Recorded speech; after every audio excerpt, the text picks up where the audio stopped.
بسم اللہ الرحمن الرحیم اللہم صلی علی محمد وعلی آل محمد۔ السلام علیکم ورحمۃ اللہ وبرکاتہ۔ حضرت امیر حمزہ رضی اللہ تعالیٰ عنہ کا اسلام لانے کا واقعہ۔ نبوت کے چھٹے برس کا ذکر ہے کہ ایک روز ہمارے نبی جناب محمد صلی اللہ علیہ وآلہ وسلم کوہ صفا پر بیٹھے ہوئے تھے۔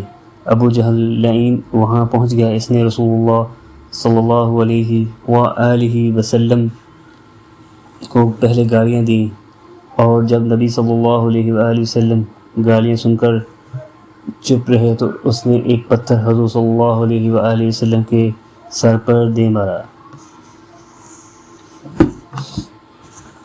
جس سے خون بہنے لگا۔ نبی کریم صلی اللہ علیہ وآلہ وسلم کے چچا حضرت حمزہ رضی اللہ تعالی عنہ کو خبر ہوئی، اور وہ ابھی مسلمان نہ ہوئے تھے۔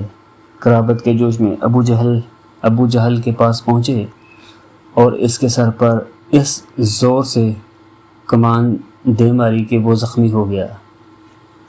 حضرت حمزہ رضی اللہ تعالی عنہ پھر رسول اللہ صلی اللہ علیہ وآلہ وسلم کے پاس گئے اور کہا، بھتیجے، تم یہ سن کر خوش ہوگے کہ میں نے ابو جہل سے تمہارا بدلہ لے لیا ہے۔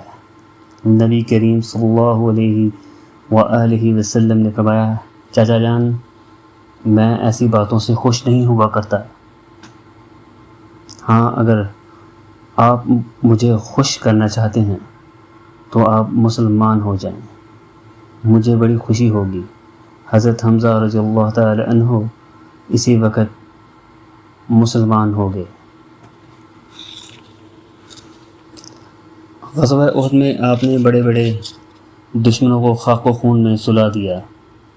وحشی غلام نے ایک پتھر کے پیچھے چھپ کر بزدلانہ حملہ آپ پر کیا، زخم ناک کے قریب لگا جس سے آپ شہید ہو گئے۔ دشمنوں نے آپ کا جگر نکالا، کان کاٹے، چہرہ بگاڑا، پیٹ چاک کر ڈالا۔ نبی کریم صلی اللہ علیہ وآلہ وسلم نے یہ حال دیکھا، سخت غمگین ہوئے اور سید الشہداء اور اسد اللہ و رسولہ اور اللہ اور اس کے رسول کا شعر کا خطاب عطا فرمایا۔